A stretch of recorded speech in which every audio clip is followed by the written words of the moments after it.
پیارے بچوں، آج ہمارا عنوان ہے پودے اور ان کی اقسام۔ بیج، جڑ اور تنا سے اگنے والے پودے۔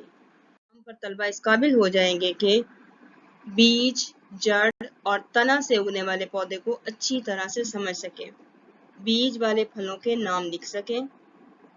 اب ہم پودوں کے اگنے کے عمل کو دیکھیں گے۔ زیادہ تر پودے بیج سے اگتے ہیں۔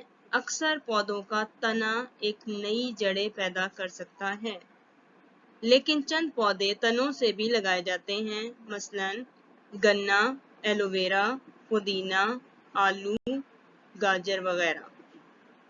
جڑیں زمین کے نیچے ہوتی ہیں۔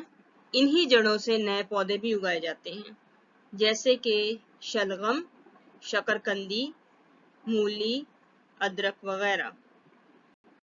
اکثر پودے بیج سے اگتے ہیں، جیسے کہ گندم، آم، جامن، چاول، مکئی وغیرہ۔ مختلف پودوں کے بیج ایک دوسرے سے مختلف ہوتے ہیں۔